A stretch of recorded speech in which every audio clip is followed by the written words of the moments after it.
I don't have an echo going here. Hey, everybody. Johnny DriveBYE here, and I got, you know who? Uh, This guy here. yeah. Hey, how's What's it your name going? again? I don't remember. Oh yeah, that's right. Deconverted Man. Yeah, that's what you wanted. That's what everybody wanted. Nobody wants that. There it goes. Oh yeah, that's right. There's the echo. Yeah. I knew it. I knew it. I called it before you started, man. I called it before we started. Yeah. And We know what we're doing. that was on purpose. I gotta I've have got the it frozen on the comedy thumbnail for legitimate scientific reasons. Like I'm trying to determine whether this gal has anything on beneath that shirt. Like, did she have pants on? honestly, I do know one of them. I helped her do some work on her yard once. No, you don't. I do. I do. You know one of these people. Yep, one of them. Okay. Do I have to guess which one? Yep. Okay. So how you been, man? I haven't talked to you for a while. Yeah. I'm still here. People know I exist, so I don't know what's going on. Do we know, or do we just assume that you exist? I don't know how that works. Sure, you know. Yeah. Okay. I was listening to them to talk to the flat earther people a little bit, and one of the guy said, he brought up the Challenger and said, "Oh, that was a hoax. That didn't happen." And Steve, which is Steve McCree, whatever, the host of the non-secretarial show and all that. Yeah, and great debate community. Yeah, he's like, well, I saw that, so how dare you? And threw him out. And that was the end of that. That was great. Yeah, and I was wanting to know from him. I was like trying to get him to tell me if he'd seen it in person, or if he meant like he'd seen it on TV. It seemed to me like he had seen it in person, because like that emotion seemed more towards what you would think for somebody had seen the explosion happen in person. I think that's more. Yeah. I mean, I remember it on TV. I think. Man, when did that? It was long, but barely, because I was really young at the time. So, but I mean, these people. I was thinking about conspiracy theorists in general. The amount of things that they have to believe to maintain their idea it skyrockets, because it's not just a matter of, well, the government is lying to us, because it's how many people would have to be lying consistently, and you just multiply that out. So like, well, news organizations would also have to be lying, because why wouldn't they want to break this huge story? And there's no whistleblower ever, and then pilots have to be lying, and all the, it's like, then you just, the amount of people, scientists have to be lying. And so it's like the whole world, except for a very minute population, has to be lying. And so there's something about being in a unique group where everybody's against you, and letting that play out, and feeling like, well, I'm being persecuted, so that makes it more true.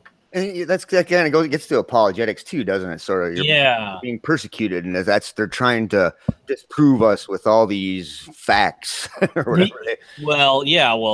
A fact would be nice. With apologetics, I was listening to the gal that goes by the moniker Christian Apologist, Stephanie, and it was a year ago. I didn't know it was that long ago. She had been on the Atheist. She popped all the answers or whatever. Yeah, the 11 questions atheists can't answer that circled around lately. But before that, a year ago, she had been on the Atheist Experience. And Yes. I watched a whole clip of her with dill hunting. If you haven't seen it, it's a must watch. I've seen it, and yeah, like you said, yeah. If you haven't seen it, watch it.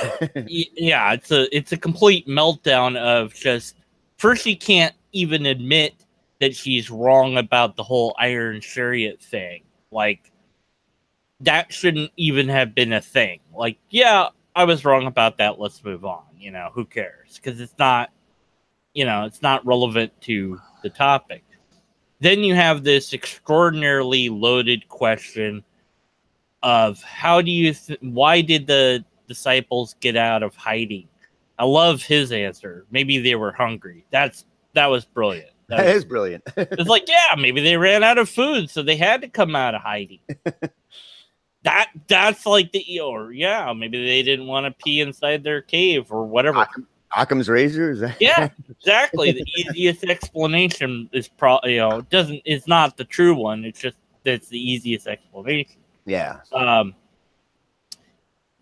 But this question of hers is the same question she's asking today. So that was a year ago. So she literally has not learned anything from that point.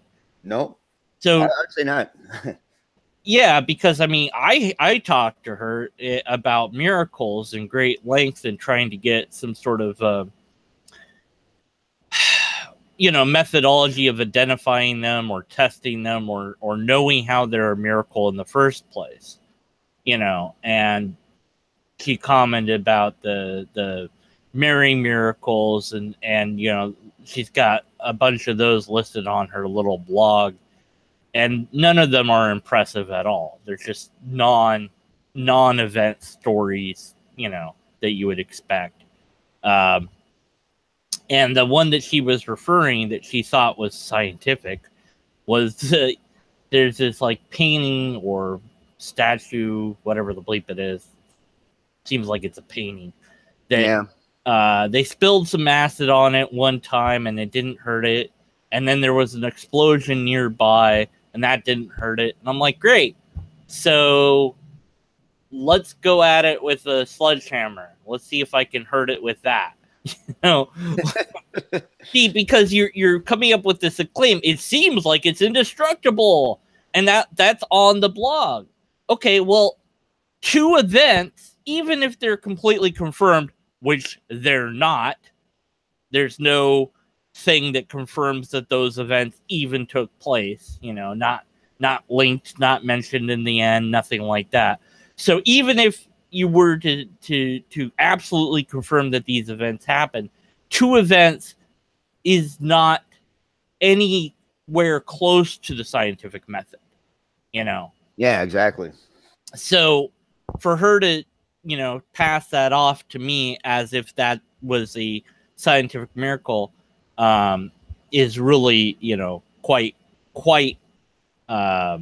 silly and shows somewhat the naivete of some apologetics. Now, I don't blame her as a person. It's not, the person is irrelevant. The argument's what matters.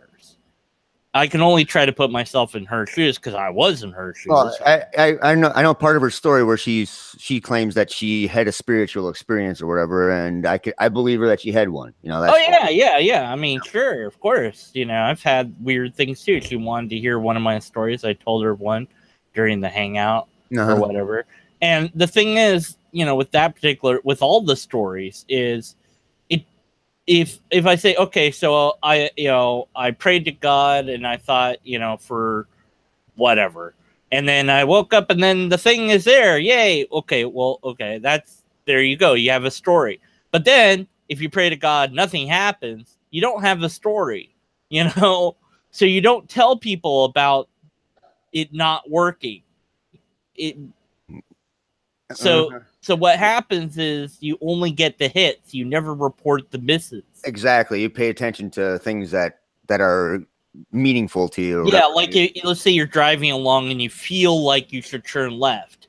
And you don't know why, but you're like, well, I guess I'll turn left. I've never turned left here before.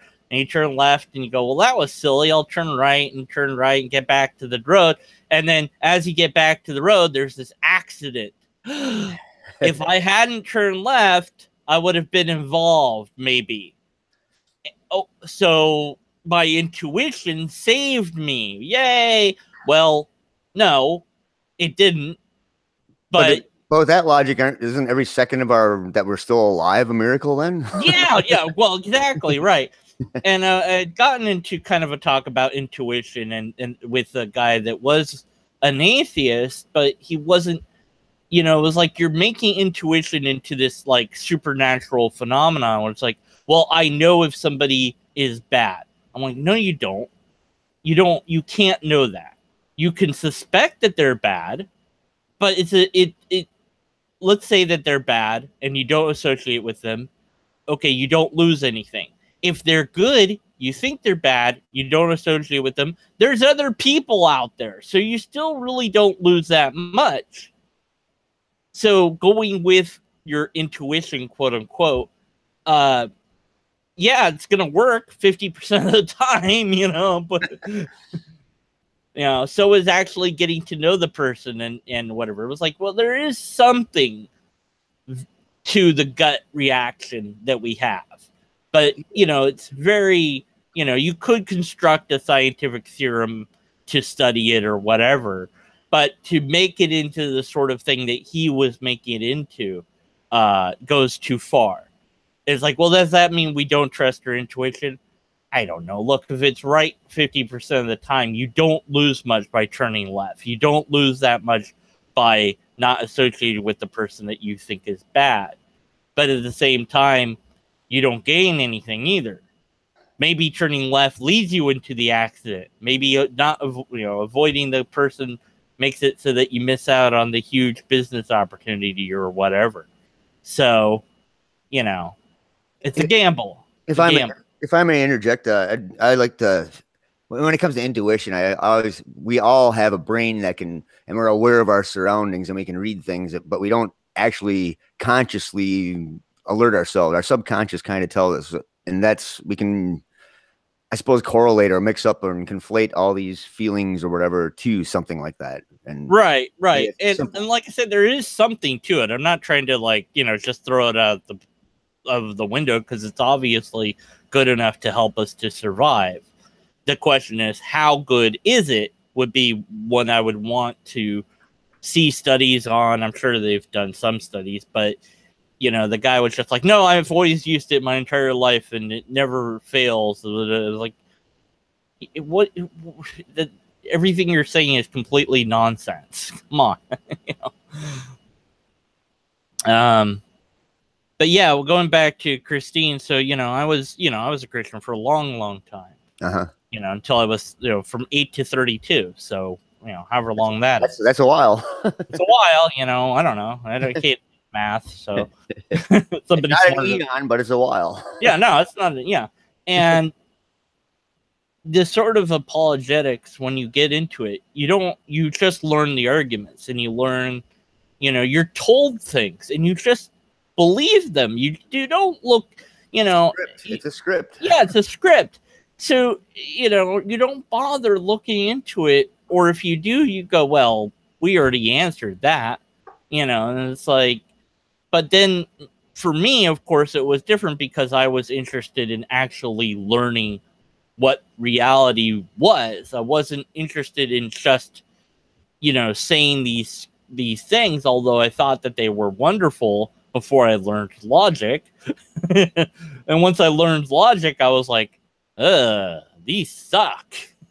I can't use this. This is incoherent, and and then the more I learned about science, the more those arguments don't work. And so, you if you go the honest route, eventually I think you would come out at maybe a deist, because I think that, some people do have it where they can't let go of God in their brain, maybe because their brain, can't let go of that. So that's a possibility. you know, and I don't know what it would be like to be that person. I just know I'm not that person because I was able to let it go. But for somebody else, maybe they can't quite let that idea go, you know, for whatever reason, you know. Yeah, who knows? Because I'm no psychologist or neuroscientist, so yeah. But I you know, I think that it gets. We want to know. We want to know what somebody's motive is. Like, we go, well, this person. I mean, she can't be honest. She's got to be lying to us, right? That's funny. Echo? Oh, my laptop. God, is that you? Yeah. What's going on? Johnny left me to just talk. He's like, yeah, I give up. Just you gotta tell me to stop talking. What happened? Am I alone? I don't know. I'm here. Okay. Hey, I'm here. I got you, buddy. I got Oh, you, buddy. hey. Hey, Snuffy. You're not alone. I'm here for you. I'll be there for you. So we're talking about Apologetics 101, huh? Yeah, well, you know, what I think Snuffy was feeling that atheist burnout that sometimes happens. Oh, dude. Yeah, you know, I've even heard other people, you know, you just get tired. I'm just tired of the same ignorance, the same lies, the same script over and over and over, and you know, you hear it from the big, you know, the big guns, quote unquote, you know, the Craigs and the Hovens and the Comforts and whatnot. Yeah. But, well, there at least you have a monetary thing where you can be like, well, they're in it for the money. Right. With somebody like Christine, she's not making any money on it. You from every single angle, you know, of these other people who sound rational and reasonable most of the time, and you're having a conversation, and all of a sudden it's like, you know, and then suddenly you get the whole like, well, but they wouldn't die if it wasn't true. And it's one of those, the standard, over and over. Well, that seems to be, you know, like I said, it's been a year since she's gotten, well, she didn't really get her question answered, but she kind of did. But she hasn't, other atheists have answered this question, but you can see that she's already decided what the answer is. So when she says you can't answer these questions, she literally means I've already decided what the answers are. Right, and you're not going to answer these questions. Her motive is not money, so you can't just, you know, and of course we couldn't try to figure out what her motive is, because that's just going to drive you nuts. But yeah, for everything else, she's probably a reasonable person. But when it comes to a belief, you have to lock yourself out. Otherwise, you stop having that belief. So it is frustrating, but you got to remember, you can't change anybody else.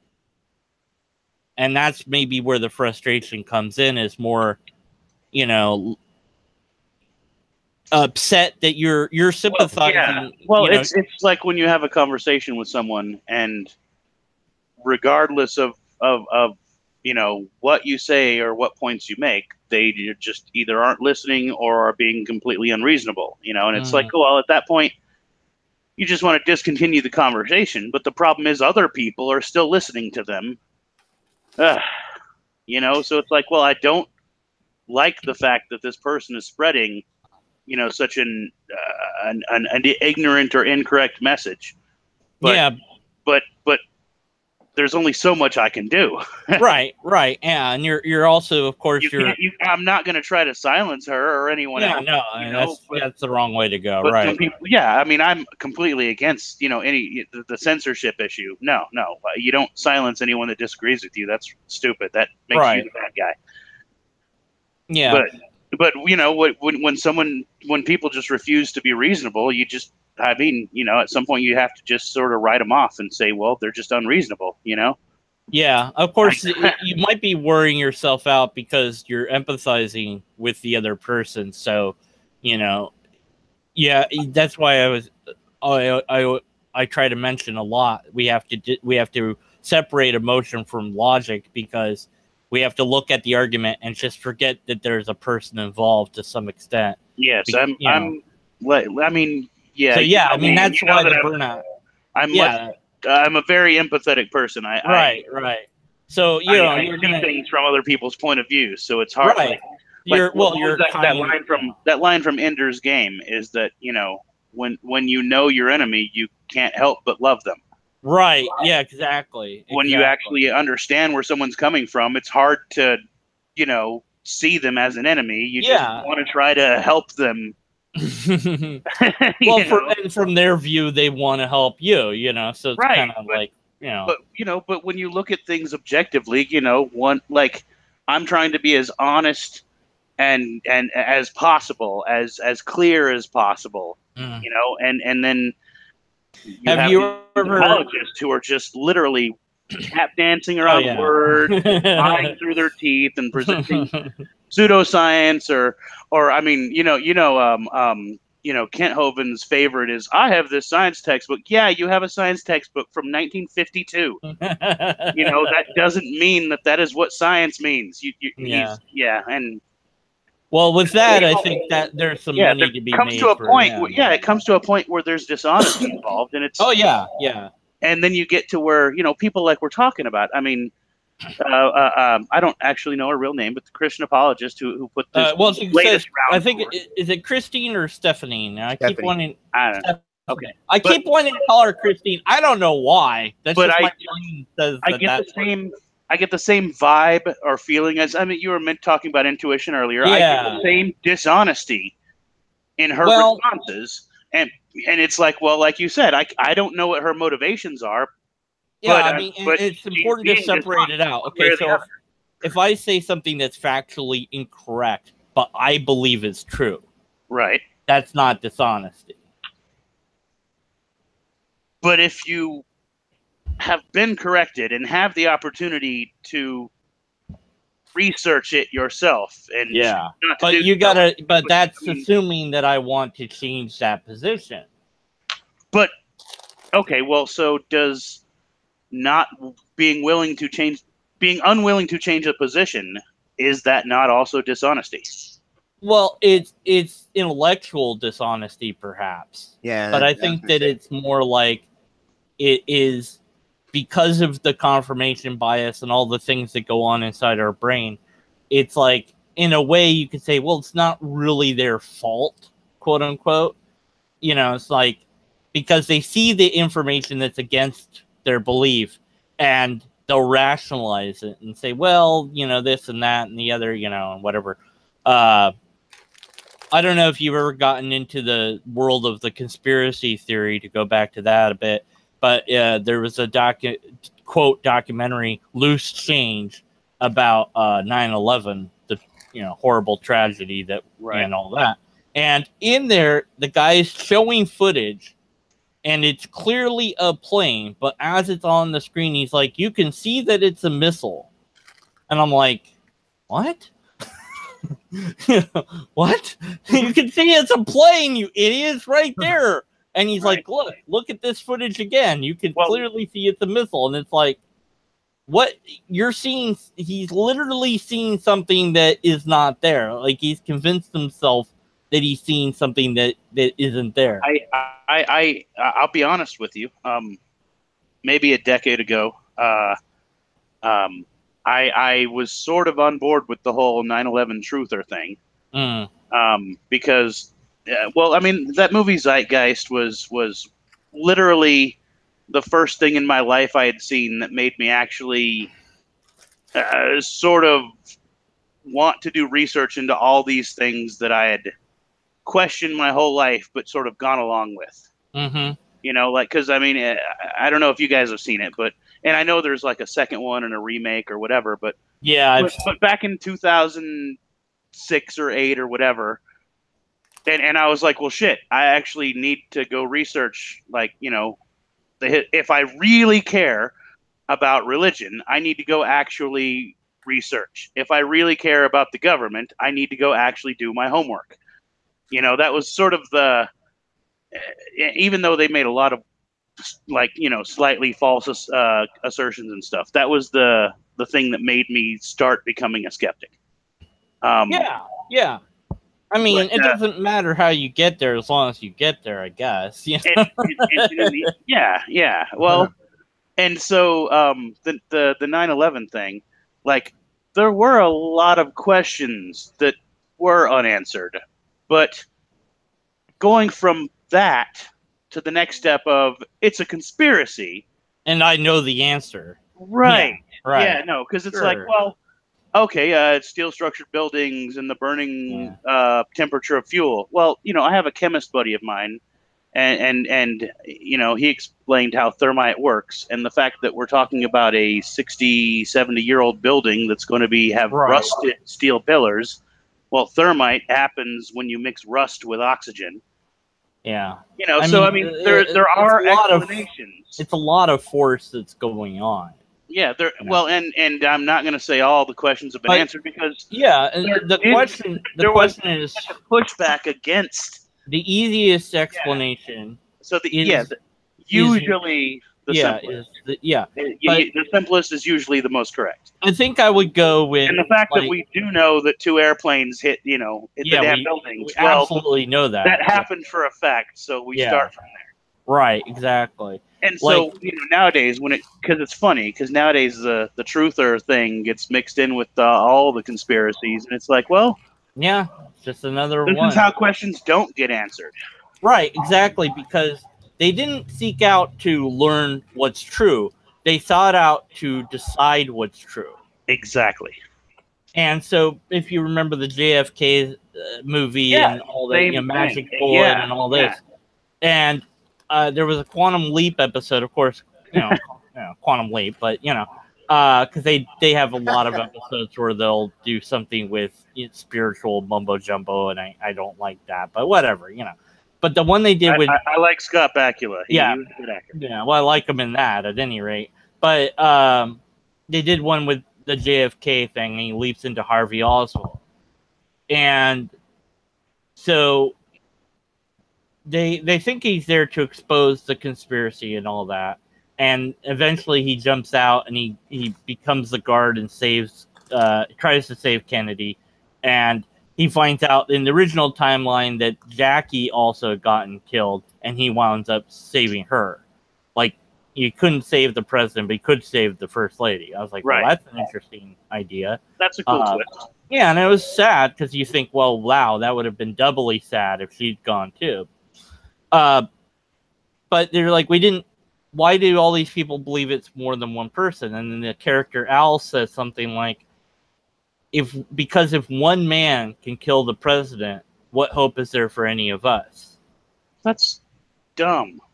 Well, it's we know one man can kill the president. Yeah, but it in a way, but it is dumb, but it's also kind of profound in the sense that with all the protection that this person has, that you feel like, well, if he can get taken out by one person, then I'm really unsafe, more than I thought. Well, okay. I mean, it's a removal of a security blanket. Then. Right. So it's easier to believe that it took 20 people to kill him because it's a conspiracy, because that means that it would take at least that many people to kill me. And I've only pissed off 4 or 5, so I'm fine, I haven't heard it from that point of view before. Yeah. So that's what I think is with, part of conspiracy is you might feel like believing this makes you feel safer in a weird way. Here, let me throw out something from an emotional devil's advocate point of view then, since we're talking about conspiracy then. Right. So emotionally, I often feel like there is a conspiracy to maintain, certain popular religions in the world. But is it a conspiracy if that is their open stated goal, but yet they're still willing to go, to lie and steal and steal and go above and beyond the law to do it? Yeah. I mean, where does that fall under? Is that conspiracy? Is that racketeering? Does it fall under the legal racketeering, I guess. Yeah. Yeah. I'm trying to remember. There was a I don't have an answer to that. It's not like I'm trying to talk like a conspiracy theorist. Like I'm pulling back the veil on reality. Yeah. But just look at the actual reality, and you have like the Catholic Church, hiding pedophiles for 40 years now, and that was like the flat Earth because it movement, was unknown, right? Flat Earth movement on the rise. Sex education being cut out of public schools in favor of abstinence-only education, along with the cutting of women's health care, and now we got the vice president is totally trying to electroshock therapy gay give me people. a few minutes here, and I'll connect something here to a conspiracy somehow. Yeah, I'm just saying, but it's not a conspiracy because all these people are pretty much being open about their agenda. Yeah, that's what they want you to think, right? But yeah, I mean, it could hypothetically, it could all be somehow connected, and we would never know. And that's the point: is you would never know. You would not find it. You couldn't hope to find it. But if you think back to the whistleblowers, who I think, sadly, we don't celebrate as the heroes I think we should, because they just, nobody wants to deal with them after they blow the whistle on whatever it is, like with the Exxon guy that blew the whistle and, whatever other government, with the tobacco companies back in the 80s, too. Yeah, and the military, of course, has had whistleblowers. And rather than promoting the bleep out of these people, they get quietly retired. So there is there is the fact that it's like, well, yeah, thank you for pointing out that we were wasting all this money, but you're fired because we can't trust you because you told our secrets. I think that ties into some basic sociology and tribalism, because we're all taught not to be tattletales. We're all taught to live in a bubble. Right. Yeah. And you don't betray the in-group. So we have seen, I think, on the rise, an encouragement to tell on people. That's the right thing to do, the Me Too and all this sort of stuff. And it's like, well, but there has to be a line. And so if you blow the whistle, I think you should be celebrated because you're saying, look, this is, we don't need to spend this way. You're right. We don't. That should be celebrated that you found that out. Why we didn't see it sooner, who knows? But that's not what happens. So you can go too much one way or the other with it, and where and somewhere in between is the right answer, I think. But the blowing the whistle person always has the evidence. So when the person says, I know blah, blah, blah, blah, blah, and you go, oh, that's interesting. Where's your evidence? And they go, well, the evidence is you can't trust the government and blah, blah, blah. It's like, that's not evidence. If you had the evidence, you could blow it wide open, whatever it is. So crossing that over was, like you said, that was kind of on the rise culturally. That sort of goes along with the whole victim complex, Snowflake narrative thing that's been popular. I'm aware of the whole feminist and social justice warrior communities, but it's not. If you think you're going to get burned out on Christianity, that's I'm like, you know what? I'm just. You will get so burned out so quickly by that. I try to stay away from politics too, but I mean, I'm becoming more and more aware that I can't avoid politics. Oh, you get streaming back into politics all the time. I do anyway. If I'm going to have a clean conscience, I have to actually. It will completely drive you up the wall because otherwise, I'm a hypocrite. I honestly want to believe that the people that get suckered in, they do it because they have the best of intentions, and they sympathize and they want people to be protected, and it's like, it's noble reasons, and I get that.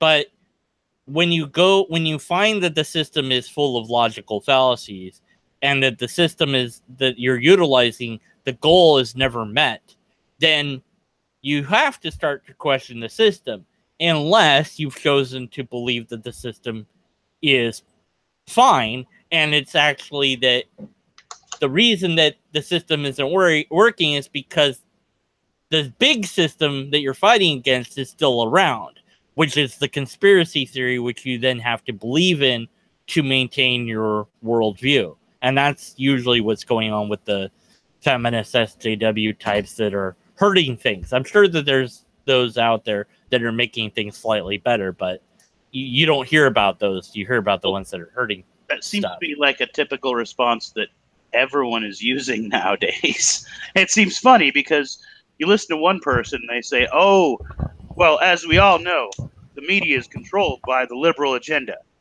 And then you listen to someone else who's all like, oh, as it's so obvious that the conservative right is in complete control of the media. Yeah. And well, money is in control of the media. That's the truth. Yeah, it's a for-profit, agenda. Yeah. So, I mean, they'll say whatever they think will get them money. I mean, yeah, okay. But it's just strange that, I mean, like, people's biases color everything. And I try to avoid, I try to acknowledge when I have bias. And it all goes back to you. And that's where where you find an introspection into yourself, because you can't change anyone else. And you recognize that. And you go, okay, well, what is it that I think is true that might not be? And then you try to find that in your own brain. And you say, okay, well, I'm going to challenge this idea I have today. Like, I don't know, with Johnny, you're a woodworker, so you know all this carpentry stuff. So it's like, well, is the lathe really the best way to do that? Like, you've worked all these centuries. Where's your argument? Well, I don't know what the think about. Lathe is great for phallical symbols, but right. But is there a better way than a lathe? Well, sure, there probably is, but so. There's probably all sorts of things that are very minor that, well, he's sitting there, drinking tea or whatever, beer or whatever the bleepy drinks, you could sit there and go, instead of nailing the roof with this, maybe I could do X, Y, and Z, and that would be a better way or whatever, and by questioning the things that he does, he might find a easier method or a cheaper method or a safer method or whatever, and that's really mundane. That's why I'm going there. It's, something very, Well, but as the simplistic of examples there, though, here's the thing. You reach a point where or at least you come to the point where you believe you have the most effective method. Yeah. But at that point, it's whether or not you're open to other people's methods or not. Right? But the problem is when other people present their methods to you and they are old methods that you already tried that failed. Because when someone keeps telling you the lathe is the best way to make a square-legged chair, and you're like, no, the lathe makes round things. Oh, you'd be surprised what I can do with the lathe. Look, we just want video. This is all a build-up between me and Snuffy to get Johnny to make us a phallic object with square sides on the lathe. Now. I want my square circle, damn it. Mathematically, it's possible, isn't it? If I don't get a penis leg out of this, I'm going to be disappointed. Is that I don't know what a penis like. I don't know. It's up to you, man. I'll let you. Uncircumcised. Here's the thing: is if you're going to walk on it, you might want a sock. Look, it doesn't have to make sense, I don't even know what I only have myself to blame for that. But that's of course it's frustrating. But you of course, you go, okay, well, that's an interesting idea, and then you walk away, and you go, well, what can you do? You did the best you could, and that's all you can do, and that's all you need to do. There's room enough for everybody's ideas out there, and it's interesting. I met somebody that was like, yeah, I don't want to share my atheism with the world. Like, I actually I would have to disagree with that on a fundamental level. That I do not think there's room enough for everybody's ideas out there, because some people's ideas are to burn the world. Oh yeah, definitely. But like, I don't think there's room for everyone's ideas out there, and I think that it is a moral imperative for us to fight against those ideas that are harmful. Yeah. Right, but I'm saying that they have the ability to put that idea out there. Right. Like I said, I'm against censorship, but I mean, damn. Here's the thing: is that we've got to fight against it. Absolutely. When idiocracy starts occurring, and people agree with the bad ideas more than the good. Yeah. Well, that might happen. Hopefully we win the fight of reason, but we don't know. We try our best. That's all we can do. But I mean, the problem is that in the end, like, in the end, the side of reason doesn't seem like it's going to win out in the long run, because the majority of people aren't looking for reasonable; they're looking for comfortable.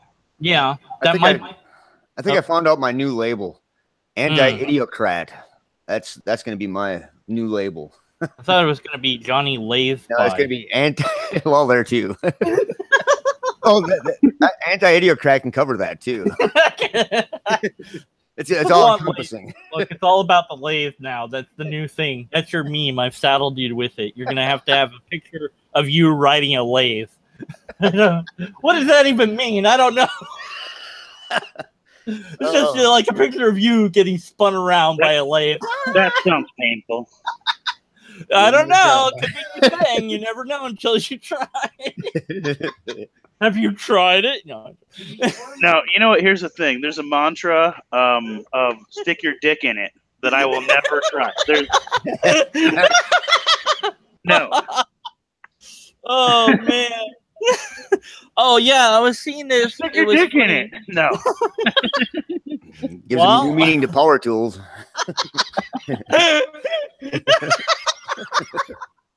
What will this do with my lathe?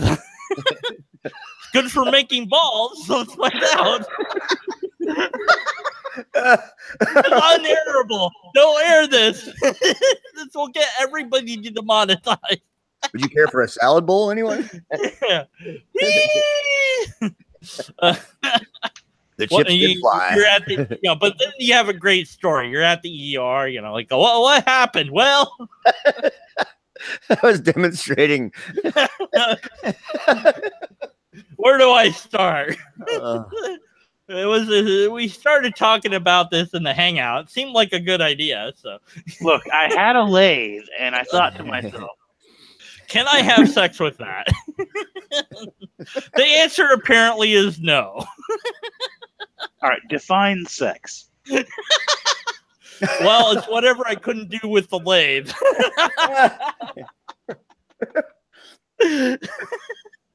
I'm going to sue the company because it didn't say do not have sex with it. I am now a believer. I didn't say what, though. Then I saw her lathe. Wow. Okay. All right, let's get this live stream under control here. Yeah. Bring it back a little. We have to laugh because that's a good release. We need to laugh. We need the humor. Yeah. I'll be honest. This latest round on YouTube, the last couple of weeks, everyone's been responding to Christian apologists, and that just really got me depressed, because it's like, this is the same. These aren't questions atheists can't answer. These are questions that have been answered for years and years and years. There are questions. Raw came out and answered them. Yeah, it's like, wow. Well, it's on now. Yeah, and the thing is, it's like, well, it's not going to matter. It's not going to make a difference. These liars are just going to keep pretending like their questions haven't been answered over and over and over. But it does matter, but the thing is, you might not, and you probably will never see the result, because there is person out there that will become the next deconverted person, and you don't know who that is. Right. I know. It's just, man, you get worn down by this because it's like, this is the same. Like when I've you gotta learn to, when I you gotta first learn got to on laugh YouTube, at it. I first got on YouTube, I had nothing to do with atheism or whatever. I was just making some videos of my dogs in my garden. But as I spent more time online and more on YouTube, I was like, well, holy crap, you know, look, like I see this as a problem. Like I didn't realize how much harm religion was doing and what level of dishonesty this goes to convince children that they should fear a sky genie because of a blood pact 2,000 years ago or whatever. And it's, religion wasn't a huge part of my childhood, so I spend like a year or two responding and making response videos and really trying to, tell people my point of view and educate people who are just plain ignorant on basic science like biology and cosmology and stuff. And it's like, and then all of a sudden, you got, a viral video getting 1 million hits asking the same fucking things I'm right with that I started out answering. Yeah, it's you can always involve yourself with other things. There's nothing wrong with that. Oh yeah, no. It's just on this one level. That becomes really disheartening. And I know it's a long-term fight, but it is, and like I said, this is something everybody goes through. Everybody goes through it. Everybody goes through the burnout. I went through it at one point, and I didn't want to get in the spotlight over that. That's why it became I think I'm gonna end up taking a few weeks off because I haven't even made a video on my garden. You got to be super gated, one or the other. Well, either. I can't. I care too much. Yeah. But I need to focus because I've been kind of the community garden that I've been in charge of. I've been kind of neglecting my work there. So I think I might spend a couple now there's weeks. Something that I would like highlighted, like, okay, there's volunteers. Maybe you could like see if they want to do an interview and be like, well, why do you volunteer? And just find out their answer. You don't have to ask them more. Maybe it is faith or whatever. Fine. Whatever their answer is, just let them have that out there. I think I just need to step away from the religious aspect of things for a little while because I get so burned out because I am so angry about the harm they're doing, but nothing I say or do seems to matter, Yeah. Well, but yeah, like you said, it's a long-term thing that matters, and I think I really need to focus on my local community a little bit more and put back the time in that I'm neglecting as far as the garden, because my personal garden is doing great and I already got tomatoes growing, but while I've been gone, the people regulating the water haven't done so well, so their tomatoes aren't doing nothing yet. Bummer. Yeah. Okay, well, we could let's talk about this. Like Johnny. I said, I was kind of depressed and I didn't want to get into that, but I'm sorry to bring the no, it's good because it's a topic that's not just you that can affect anybody about anything. So it's a good thing to, and hopefully we helped you a little bit. I don't know, but I think so. Let's get off on this. Johnny, can you read this out loud? Because you're a better reader than I am. That Snopes thing that you put up there? Mm-hmm. Hold on a second here. It's coming up for me. I'm a better reader than you? I don't know about that. Well, I want to give you time to talk because I know how I can be. Oh, I'm getting better at it. I'm getting better at shutting up.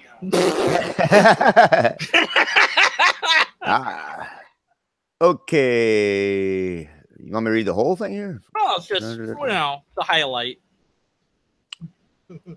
This is an article. Oh, it's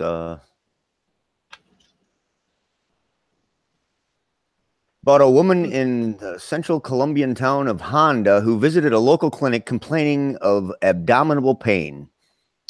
Abdominal. That's my reading.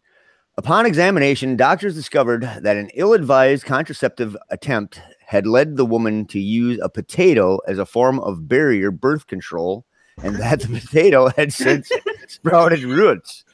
Oh dear, oh dear. The purported case of a potato growing in the unnamed woman's vagina is attributed to local news reports, but all media mentions trace back to a single article on Colombian reports.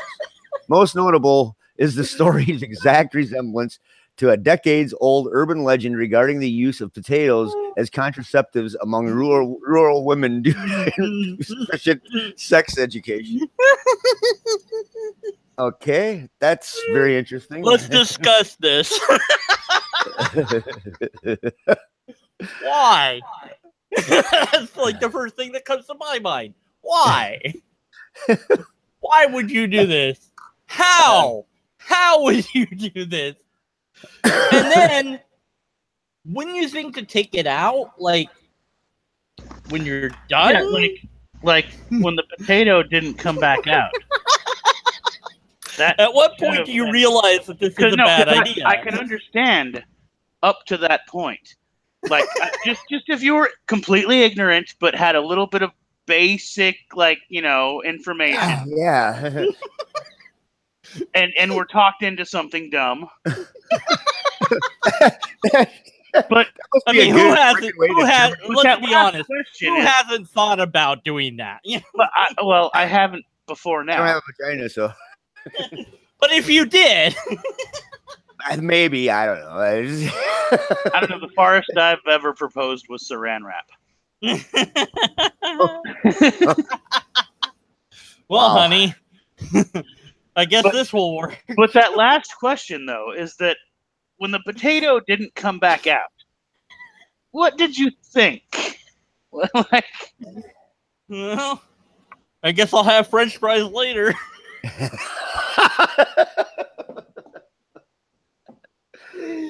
Oh shit.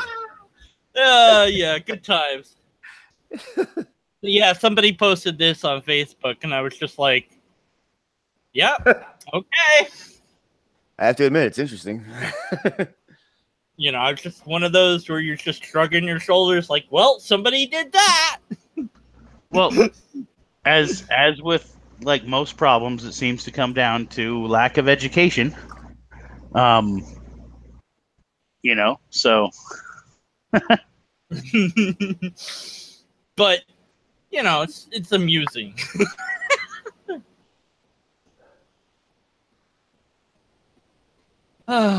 Good times. I'm just actually really curious as to how the conversation went that led to a potato. Because, I mean, there were old wives' tale, No, there were other things proposed. Yeah, there was other things. I'm just... You try a rubber ball? No, that won't work. Like, it must have been the thing that was just there, just in the spur of the moment. Here, try this. I don't want to get pregnant. Here, shove this in you. Well, here, use this. Use this. You'll be fine. Yeah. Now, I also want to know, did it work? I mean, well, actually, I guess it did. It did. Because she wasn't, pregnant. Yeah. So, they have to pull it out. Yeah, they have to do surgery to take it out. Here's the follow-up for that. There's only one way to follow that article up is with something like this. As it wraps around to what, Snuffy was saying, put your peener into it. This guy, a man has the bad idea to rub his penis in a nest of red ants. What?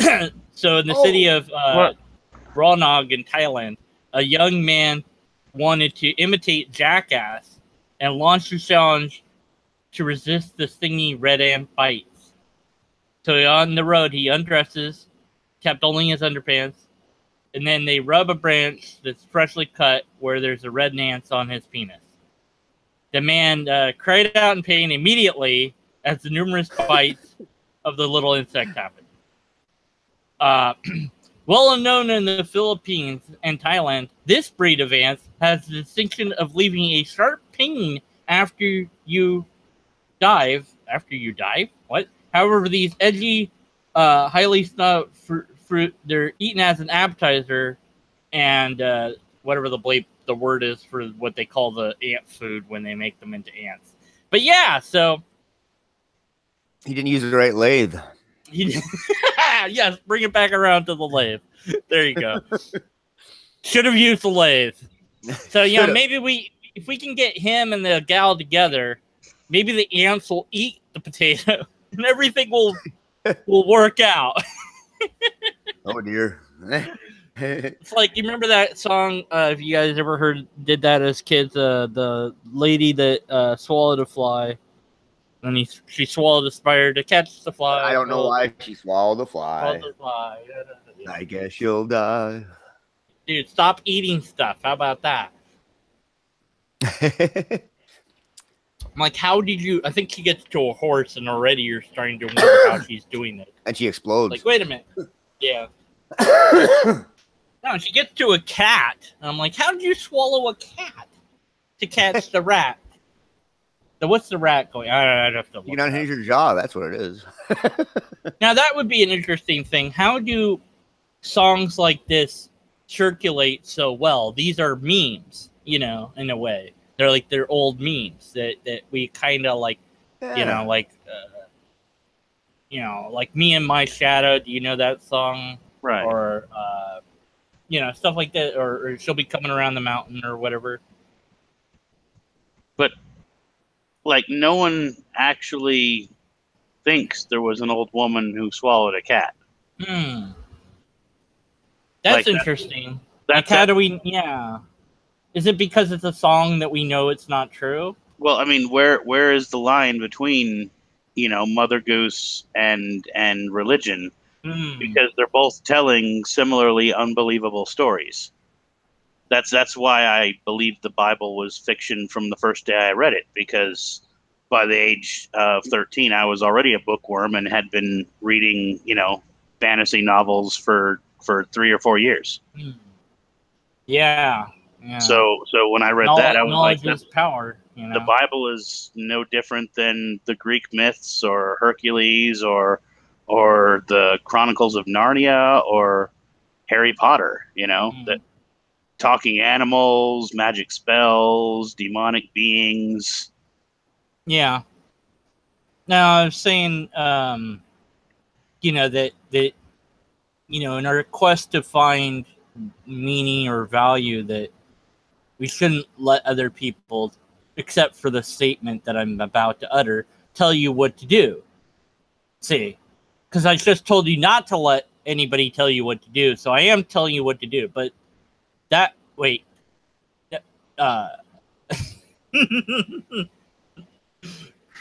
paradox. My brain. I think I hurt my brain.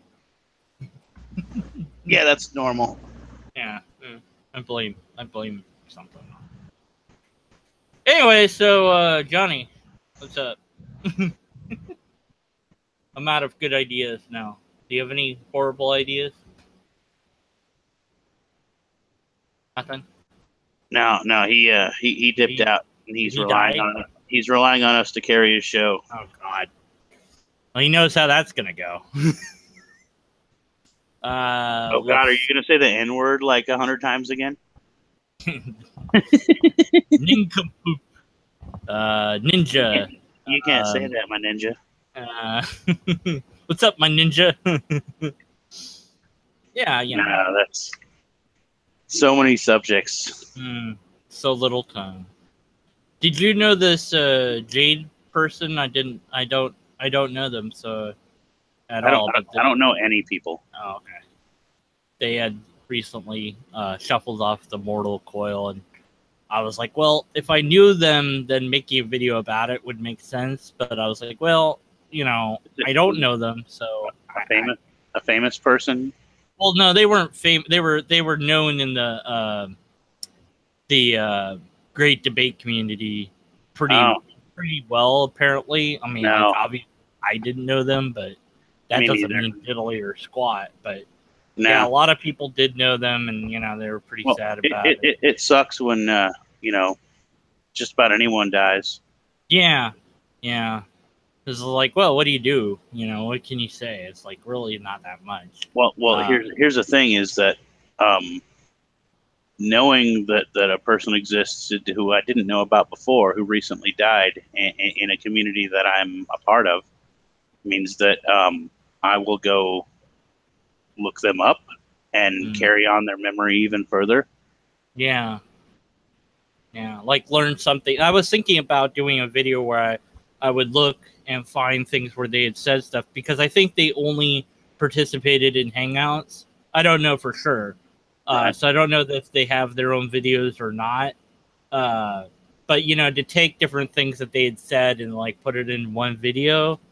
But I was like, well, I mean, that'd be nice to do, but yeah, I don't know that I don't feel right doing that. I don't feel right doing that. Does that make sense? Yeah, I want to say something. I want to, you know, but at the same time, it's like I understand where you're coming from there. Yeah.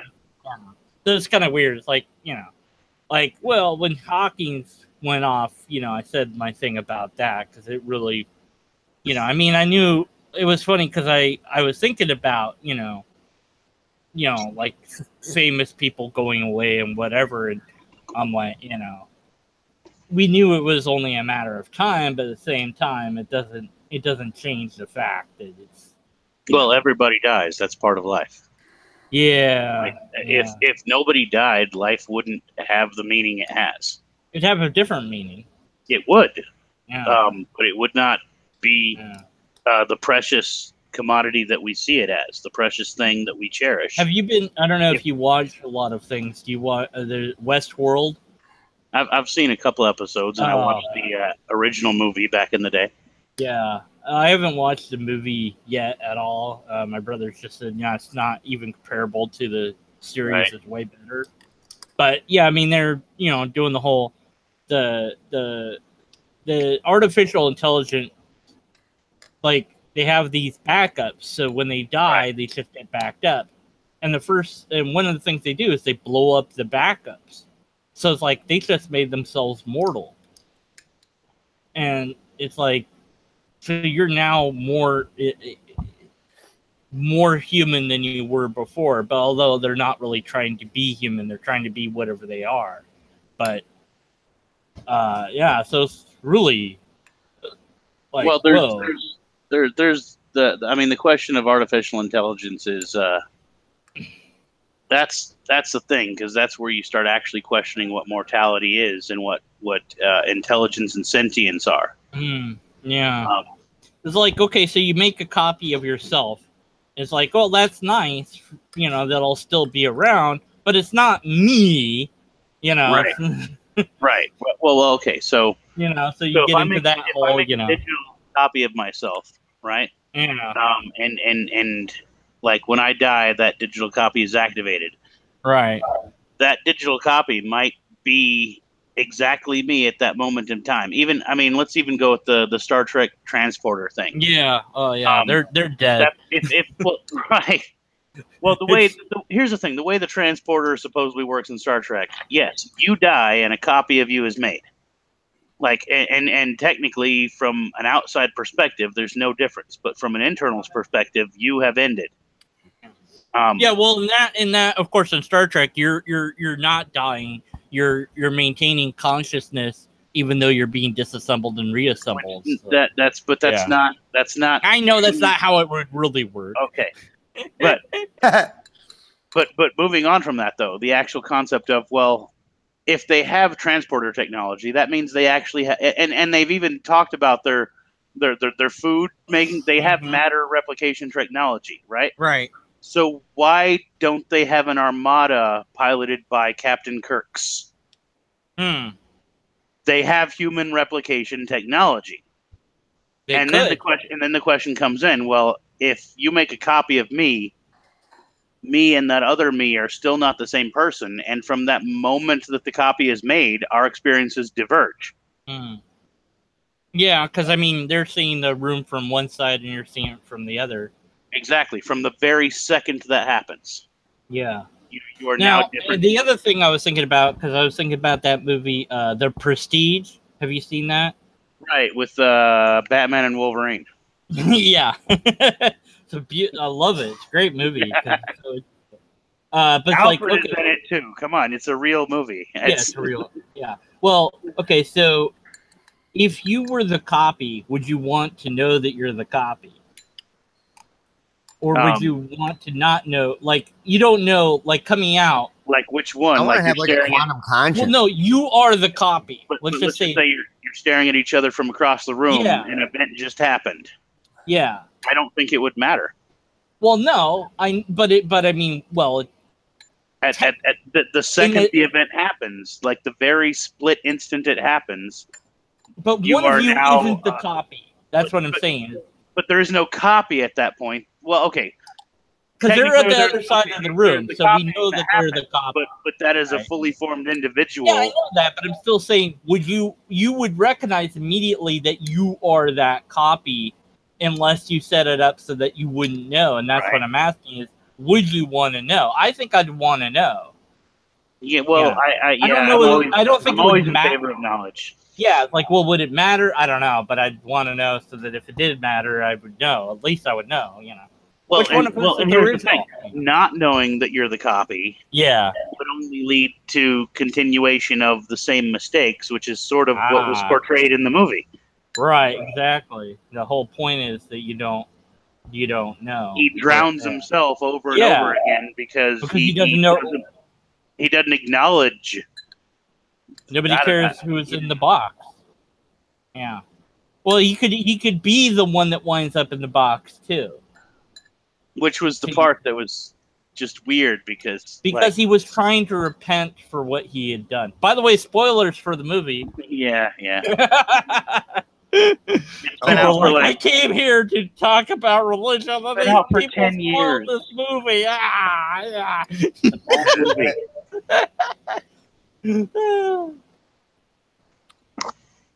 How did it all begin? Well, started with a lathe.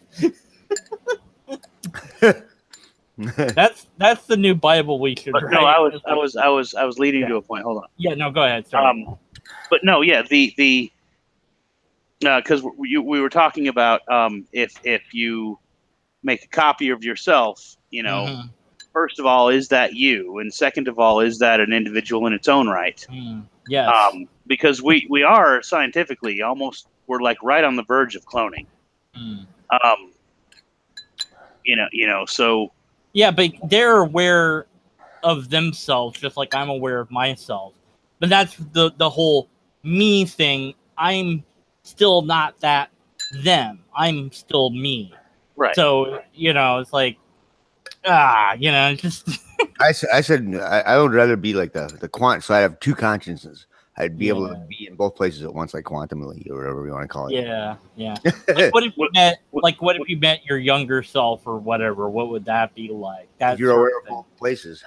Well, and how would that work to be aware of both places at once? I don't know, but it'd be cool. It's feasible. It's you can contemplate it though, right? You can kind of do it because, like, if you take a cardboard tube or even just your hand and you put it on one side of your eye, you can like sort of look one direction and look the other at the same time.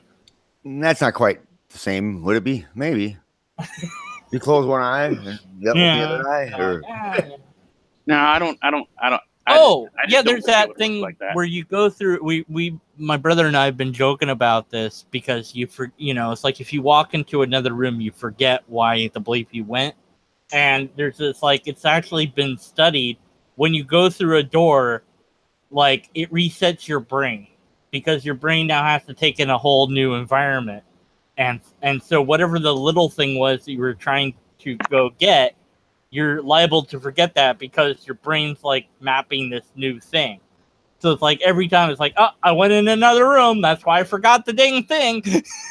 Oh, weird. That's not, I want to talk to your brother because I disagree with him on a few things. That we've just happened to randomly mention over the months, but no, my brain operates almost like a video game in that I have a map in my head constantly of everything around me. And if I think about it, I can literally I have a map of the entire town and a good chunk of the nation. If I can zoom out in my mind or zoom in, and even if I want to go to one place or another, like, I can highlight routes in my head of the best directions to go. Yeah, well, everyone's brain is different. But yeah, I think it was this. It might have been something else. I was like half blind, mostly blind as a kid until I was like almost 12 or 13. And I had really thick glasses. And between the age of like 8 to 10 is when I was getting eye surgery. And that's why like I started reading at age 9, and it was a magical thing to me because I was blind as a kid. But I can navigate my house with my eyes closed easily because I have a mental map of everything. Well, that's cool. Yeah, I mean that's not. I don't even know how my brain works in that way or whatever. Well, that's why I often get so caught up in thinking that other people are dishonest because I've spent so much time self-analyzing my own positions. Yeah, I used to do it. Remember when you were talking about intuition earlier? Like I have a quote-unquote strong intuition, but I don't think of myself as intuitive at all. I just have examined why I come to certain conclusions and realized what my subconscious is doing and partially how it does it. Yeah. So then when I get a bad vibe off of someone, I say, wait a minute, why do I have a bad vibe off that guy? Okay, well, he was a little twitchy. He was dressed in this way. He had this mannerisms. Oh, okay, I think that guy might be on drugs. You know, well, okay, why do I come to that conclusion? Well, because of this experience I have with this and this. And even if he's not, he's displaying the same mannerisms as a person who is, you know, acting in this way. Yeah, so he's acting shady. Exactly. Like, it's not intuition; it's your subconscious. It's pattern. You notice your pattern recognition. Exactly. Yeah. Like I said, there is something to it. But when you take the time, to examine it and say, wait, why did I react in that way? You know, and self-examine to that level, it gets to a point where it's not that you trust your intuition; it's that you're sort of incorporating your intuition consciously into decision making, which can obviously lead to, you know, flaws, obviously. But so can any method of decision making. Oh yeah, definitely.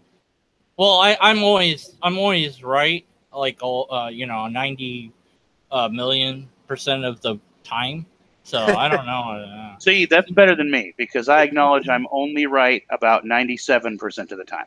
No, 90 million. Yeah. See, that's way higher of a percentage than me. Yeah, you know. You're both wrong. My rightness wraps around the universe and folds into itself. Now I want some. What are you guys talking about?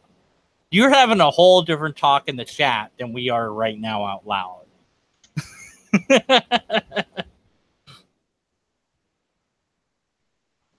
Anyways, well, hold on.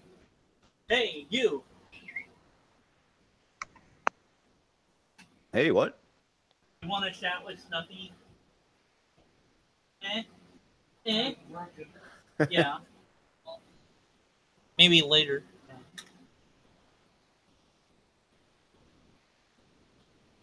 All right, Snuffy. So besides that, though, you guys think Stephanie's hot? Who's Stephanie? I have no idea what she even looked like. That has no bearing on my opinions. Yeah, I just thought I'd do that just because.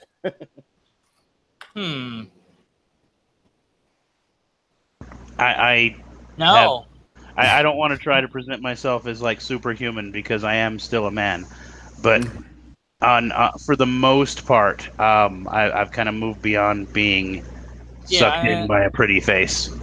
I really prefer to get to know who a girl is before I, will have an intimate relationship with her. Looks have been very deceiving for most of my life. Oh yeah, I hear that. Yeah, I don't really pay attention to that with people that I'm debating because the argument matters. I was like, oh, that took me to pause because now I was like, I have to picture them in my hand and go, I never even thought of her that way. So I no is the answer. Yeah, I literally have no idea what she. Honestly, I haven't even thought of super ignorant. Never occurred to me. Super confirmation biased. Anyways, I was bringing up this article. Just the same, like even in one conversation, because she was in the hangout. Like literally, this is what really got me depressed. Is even in the one conversation, she's in the hangouts with Steve McRae, and even in the one like hour and something long conversation, she brings up an issue and is addressed, and then they move on to something else, and then she brings up the same thing, and it is addressed again, and then she changes the subject again, and then she gets back to the same fucking thing. That's what she did with Deconverted Man. Like, no, we have addressed this. Well, what was interesting incorrect. Is you need to acknowledge you are incorrect, because when you don't, you become dishonest. Yeah. And I see her as nothing but a liar at this point. Yeah. All right. Yep. Sorry. Like in my conversation with her, my opinion, she said at some point, like, I was treating her rudely, and I'm like, what? You know? And so because she said that, then I did. Well, then I did treat her rudely. I'm like, on the non-sequitur, she was like, on the non-sequitur, if you're going to be rude to guests, I'm like, well, I'm going to be rude to you or whatever. Because I don't think I was being rude at all. I was just, cornering her on her opinions or whatever. But I can't analyze myself, so I rely on anyone else that sat through and listened to me talk to her to tell me if I did X, Y, and Z incorrectly, so I know for the future. And like people are like, yeah, you're fine. And I'm like, well, I can't work with that. Tell me when I'm wrong. Here's the thing, is like I said, I think I'm correct 97% of the time. But I acknowledge that I'm wrong sometimes. Yeah, I assume I'm wrong. And sometimes it's really hard. Here's the thing. From the time I was a kid, for some reason, I had in my mind that the the star that played the bad guy in the movie Labyrinth was Sting. Yeah, it is not. Or David Bowie. I forget. You had a Mandela effect, man. But yeah, literally, and for until I was in my late 20s, and like one of my friends forced me to sit down and watch it again, and then watch the credits, and then go look up Sting on the internet. And I said, well, damn it. Okay, I'm wrong. Yeah. But admitting that you're wrong. It's a good thing. We need to learn. Right. That needs to be... Technically speaking, when you are proven wrong, that means you have learned a new thing, and it is a positive experience. That should be the religion that we make, is the prove us wrong. I want to be proven wrong. The admittance of wrong. The church of admitting wrong. We have no idea what we're doing. And I admit it's hard to do, but but how many times do you have to point out someone's fallacy in their argument? Absolutely. Before you get to a point where you're saying, well you know what, you're just fucking lying at this point. Well, for me, it's more the social thing where I'll commit faux pas on that, because I'm not really, I don't even know how to put it, like social. I don't know. I don't know what I'm doing with myself. Well, that... it goes back to the lathe. I don't know. You know what? I'm going to shut up now. That's all. I'll have to go back. In my head, this seems a lot better. Leave it at that. Oh my God, if you're gay, you can be proud to create. Like, oh my God. God, shoot me in the face. Yeah. Click, click. What are you setting up TNT there? TNT. Somebody's clicking. Somebody's smoking. Yeah, I was just smoking some weed. Bad for you. No, that keeps me balanced. Oh, okay. Wouldn't eating it be better, like, than inhaling? Yeah, but it's not legal where I live. So I get what I can take, and it uses more quantity and quality to cook things. Oh yeah. Well, I don't know. It should be. I don't know why. It's purely an economical thing. Yeah. See, that's the thing where like we've been doing something the same way, and when I say we, I mean like collectively the United States, where we've been outlawing drugs, and outlawing this, and it doesn't work, and it doesn't work, and it doesn't work. And it's like, oh, maybe this time it will work. No, it doesn't work. Do it the other way. And then countries that have, it's like, yeah, it totally worked. We got everybody that wanted to do it into a recovery program because they all signed up like for the recovery program because they don't want to keep doing it. They want to do it now and again, but they don't want to do it all the time. And by making it legal, we made it safer and blah, blah, and we removed the crime from the streets and blah, blah. And it's like, yeah, so it's like the exact opposite of what we think will work is working. So why don't we try that? What are we, stupid? Yes, we're stupid. That's the answer. Anyway. Now I've smoked weed for 20 something years now. I just turned 40. I did not smoke as a child before I was 20 years old. And I had a really, I'm not going to say a horrible, traumatic, childhood or anything, compared to many people, I had a fine childhood. But I've always had authority figures, teachers, whatever, trying to have me thinking that I'm not normal and trying to figure me out, right?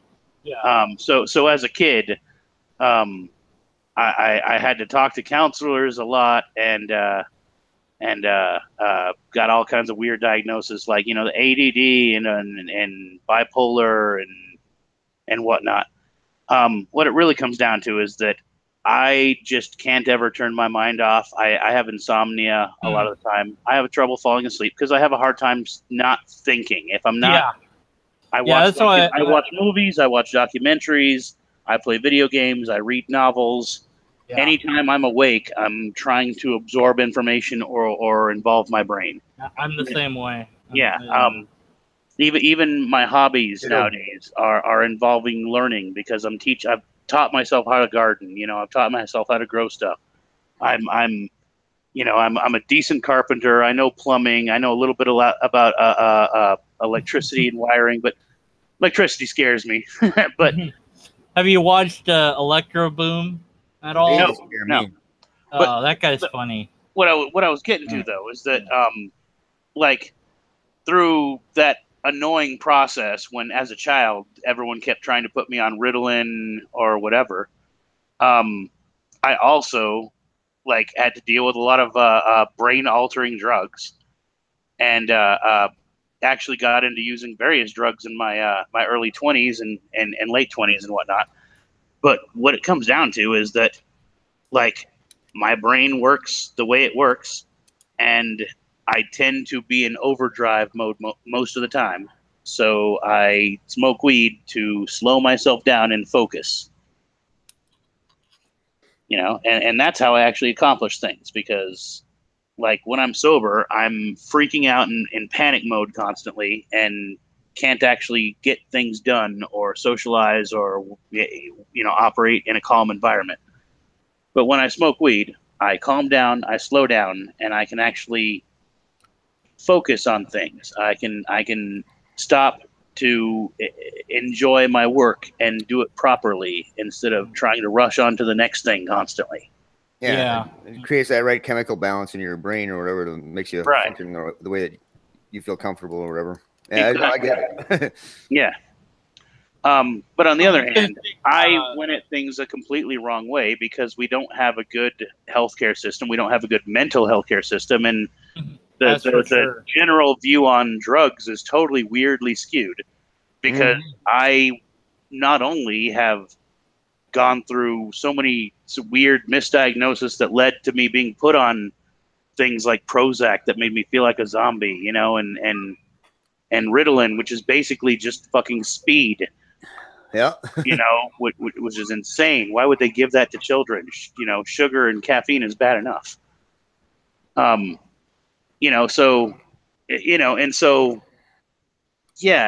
It's weird that I have had to come to the point of self-medicating myself through such a long, painful route, because that's just another, deficiency we're dealing with as far as a society. is not dealing with people's mental care or health care anymore. Like, that seemed to be an issue a couple of generations ago, but nowadays it's gotten to a point where the systems that are in place are bogged down to a ridiculous point, and nothing is working anymore. And we have more of a drug epidemic than ever, while at the same time the government is just barely, for the first time, experimenting with even looking into what drugs do. Yeah, because it's illegal, so they can't even have any tests with it. So exactly. So that's another. I don't know. Hey, Snuffy, do you want me to give your email to my brother so you guys can set up a thing at some point? No, that's fine. Okay. Where do I have your email? Oh, that would be cool. There you go. And I shouldn't be. I shouldn't be in as down as a mood as I am when actually trying to talk to someone, because I don't want to be insulting or whatnot. Yeah. You gotta be nice to my brother. Yeah, I can't. I don't want to carry. I will destroy you. But man, these people, and I assume he's not going to be like like Christian apologists. No. Just saying, these people. Why